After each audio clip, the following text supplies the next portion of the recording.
தமிழ் திக்கட்டும் பரவட்டும் முத்தமிழ் தாக்கி என் முதற்கண் வணக்கம்.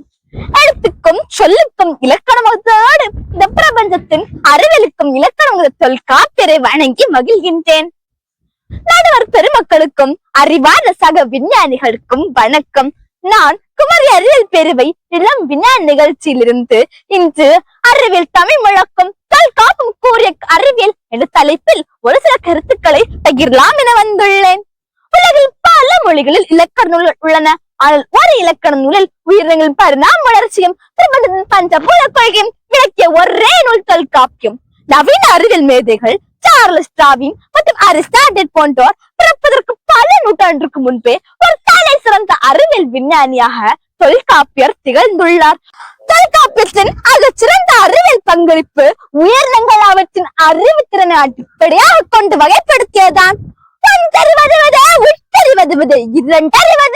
அதனோர் நாவை அறிவியல் உண்மை 6 முதல் 6 கொண்ட மனிதன் வரை உயிரினங்களை வரிசைப்படுத்தியுள்ளார். 6 அறிவு புல், மரம், தொடுதல், டச், அறிவு சிப்பி, நத்தை, சுவை, டேஸ்ட், 3 அறிவு கரையான், எறும்பு, மோப்பம், ஸ்மெல், 4 அறிவு நண்டு, தும்பி, காணல், சைட், 5 அறிவு விலங்கு, பறவை, கேட்டல், ஹியரிங், 6 அறிவு மனிதன், perception and reasoning, மனம்.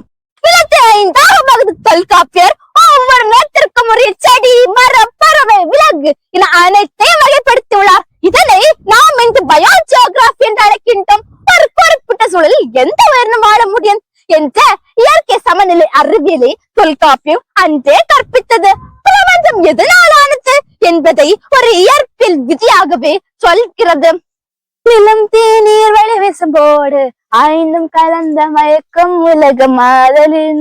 அறிவியலின்மை உலகம் என்பது நீர், நிலம், காற்று, ஆகாயம், நெருப்பு போன்ற 5 கலந்த கலவை என்கிறது. இது நவீன வேதியியல் ஸ்டேட்ஸ் ஆஃப் மேட்டர், திண்மம், திரவு, வாயு, பிளாஸ்மா போன்ற நிலைகளை அன்றே ஒருங்கிணைத்து கூறிய அறிவியல் பார்வையாகும். எழுத்துக்கள் பிறக்கும் இடங்களை மனித உறவுகளோடு தொடர்புபடுத்திய தொல்காப்பியர் விளக்கியுள்ளார். இது இந்த பேச்சறிவியல் மற்றும் ஒளியலுக்கு அடிப்படையாகும். அன்பு நண்பர்களே, தொல்காப்பியம் என்பது வெறும் இலக்கண புத்தகம் அல்ல, அது நம்ம தமிழர்களின் பேரறிவியல் கலை களஞ்சியம். உயிரினங்களின் உணர்வுகளை வரிசைப்படுத்தியுள்ள அந்த தமிழன் அறிவு இது பல உலக விஞ்ஞானிகளுக்கு வழிகாட்டியாக உள்ளது. அத்தகைய பெருமைமிக்க தமிழால் நாம் அறிவியலின் சிகரம் தொடுவோம், தொல்காப்பியம் போற்றுவோம், அறிவியல் தமிழை உலகிற்கு சாற்றுவோம். எனக்கு இந்த வாய்ப்பில் தந்த குமரி அறிவியல் பேரவைக்கு மனமார்ந்த நன்றியை தெரிவித்துக் கொள்கிறேன். நன்றி, வணக்கம். இன்று தொல்காப்பியர் பத்தி அழகா எக்ஸ்பிளைன் பண்ணி தந்த. ஆனா எனக்கு ஒரு டவுட், அவரு எங்க பிறந்தாரு? பிறந்த ஆண்டு என்ன? தங்கச்சி, அவரு கிமு 711 ஆண்டு 3000 ஆண்டுகளுக்கு முன்பு கன்னியாகுமரி மாவட்டத்துல, குறிப்பாக காப்பியங்காடு, தற்போதுள்ள காப்புக்காடு அந்த இடத்துல பிறந்ததாட்டு சொல்றாங்க.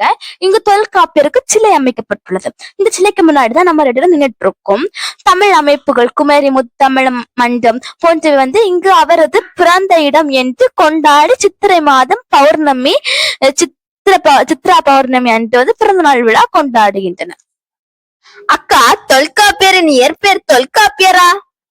இல்ல தங்கச்சி, அவரது இயற்பெயர் திறனத்து மாக்கனி என்றும் குரு அகத்தியர் என்றும் மரபில் கூறப்படுகின்றன.